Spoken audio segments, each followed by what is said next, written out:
সকালবেলা ঘুম ভাঙতেই দেখি রকি আমার দিকে তাকিয়ে বসে আছে। তো তার ইচ্ছেটা হচ্ছে আমাকে একটু আদর করো, ঘরে আর সবাই ঘুমাচ্ছে, তাই আমার দিকে তাকিয়েই সে বসে আছে। তো আমি উঠে তাকে একটু আদর করছি, আর সেও বেশ সুন্দর আদর খাচ্ছে চুপ করে বাধ্য ছেলের মতো। নমস্কার বন্ধুরা, কেমন আছো তোমরা সবাই? আশা করি সুস্থ আছো, ভালো আছো। আজকে সোমবার, সপ্তাহের শুরু, প্রথম দিন। তো সকাল থেকে উঠে পড়েই কী কাজ করব না করব সেটাই চিন্তা। আর সকাল থেকেই গরমের যা মানে তেজ, রোদের যা তেজ, মানে সকাল থেকেই গরম লাগ। আমি বরাবরই সকাল থেকে উঠে ভর্তি এক গ্লাস জল বা তারও যদি বেশি জল খাওয়া যায় সেটাই ভালো। আগে পুরো ভর্তি এক গ্লাস জল খাই, তারপরে আমার যে রেগুলারের ওষুধ থাইরয়েডের ওটা খেতে হয়। তারপরে আমি একটু বাসি জামা কাপড় ছেড়ে রান্নাঘরের কাজে লেগে পড়বো, কারণ ছেলের এতে যাওয়ার আছে, ব্যাংকে যাওয়ার আছে। ও 9:30টার মধ্যেই খাওয়া দাওয়া কমপ্লিট করে নেয়। ওই কারণে আমাকে খুব তাড়াতাড়ি ভাতটা বসিয়ে দিতে হয়, রান্নাবান্নাও কমপ্লিট করে নিই আমি, সবার রান্নাই করে নিই একসাথে। আমি বরাবরই, ওরা যখন স্কুলেও যেত আমি সেই 10টার মধ্যেই রান্না করে ফেলতাম। তারপরে ইদানিং স্কুল টুল ওদের বন্ধ হয়ে যেতে আবার দেরি করে রান্না করতাম। তো রকির খাবারটাও চিড়াটা ভিজিয়ে রেখেছিলাম, ওকে দই চিড়া করেছি, ওকে খাইয়ে দেবো। খাবি না? আয়, চলে আয়, এখানে খাবি, চলে আয়, উঠে আয়। ও তুচু, উঠে এসো। আজ বানাবো ঘি মাগুর, তার জন্য মাগুর মাছটা ভেজে রেখেছি। আর এটা পেঁয়াজের একটা পেস্ট বানিয়েছি, আদা বাটা আছে, কড়াইতে সর্ষের তেল গরম করতে বসিয়েছি। এরপর আমি দেব এলাচ, তারপরে আর লাগবে টক দই, লঙ্কা গুঁড়ো, হলুদ গুঁড়ো, নুন, চিনি, ঘি। তো চলো রান্নাটাকে শুরু করি। তেল গরম হয়ে গেছে, আমি এলাচ ফোড়নটা দিলাম, তারপরে দিয়ে দেবো পেঁয়াজ বাটাটা। এরপর কিছু করতে থাকবো। পেঁয়াজের উপরেই 4টা শুকনো লঙ্কা আর তেজপাতা দিয়ে পেঁয়াজটাকে আবারও করতে থাকবো। এটা একটু একটু ভাজা ভাজা হয়ে গেলে এরপরে দিয়ে দেবো আদা বাটা। এরপর নুন, চিনি, হলুদ গুঁড়ো, লঙ্কা গুঁড়ো দিয়ে কিছুক্ষণ নাড়াচাড়া করার পর 2 চামচ মতো টক দই একটু জলে ফেটিয়ে এটাতে দিই। এরপরে আবার কিছুক্ষণ করতে থাকবো।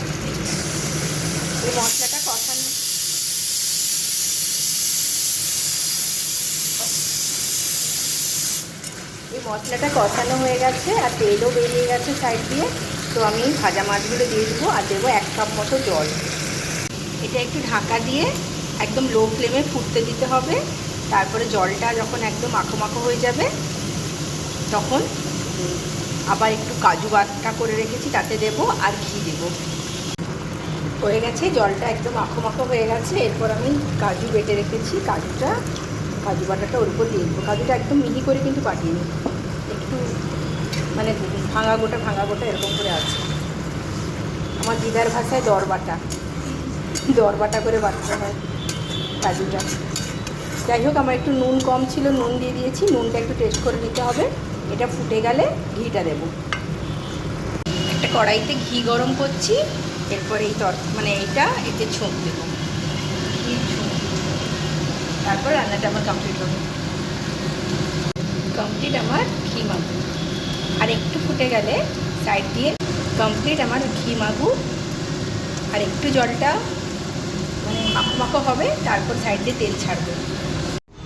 এখন 10টা মতো কিন্তু বেজে গেছে, রাস্তাঘাট একদম শুনশান। আর গরমের যা তেজ, আমি ঘরের দরজা জানলা সব বন্ধ করে ফ্যান চালিয়ে, ছোটোটা পড়ছে আর আমি ওর পাশে বসবো। আমার কাজকর্ম মোটামুটি শেষ, খালি স্নান আর পুজোটা বাকি আছে। তো মোটামুটি যা গরম, আর রাস্তায় না কেউ নেই, আর গাছগুলোতে আম পাকা শুরু হয়ে গেছে। এই গাছে প্রচুর আম ধরেছিল। এখন 10:30 মতো বেজে গেছে, আমাদের জল খাওয়া কমপ্লিট হয়ে গেছে আর ছেলেও চলে গেছে ব্যাংকে।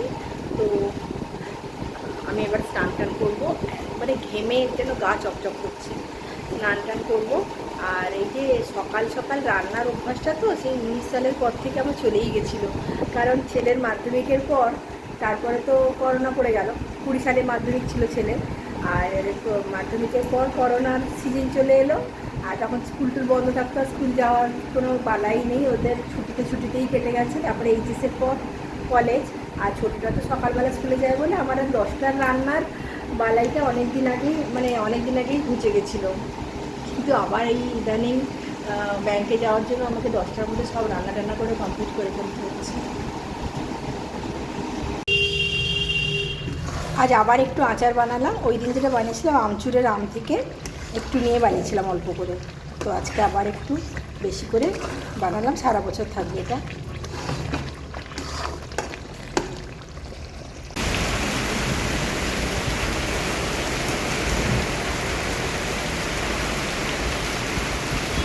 খাওয়া দাওয়া শেষ করে ঘুমিয়ে পড়েছিলাম, হঠাৎ বাতাস আর বৃষ্টির শব্দে ঘুম ভেঙে গেল। উঠে দেখছি একদম ঝরঝরিয়ে বৃষ্টি পড়ছে আর বাতাসও আছে প্রচুর। আর জামা কাপড় বারান্দায় ছিল, সেগুলো পটাপট তুলে নিয়েছি। আর চতুর্দিক বৃষ্টিতে যেন ভিজে গেছে, আর ছাদের উপর কী জোরে জোরে বৃষ্টি পড়ছে, সাথে বাজ বিদ্যুৎও পড়ছে। আর গাছগুলো যেন আনন্দে কি বলবো, মন প্রাণ ভরে বৃষ্টির জলটাকে উপভোগ করছে। কি প্রচণ্ড বৃষ্টি হলো, মোটামুটি সব এখন একটু শান্ত হয়েছে, ঝড়ও ছিল।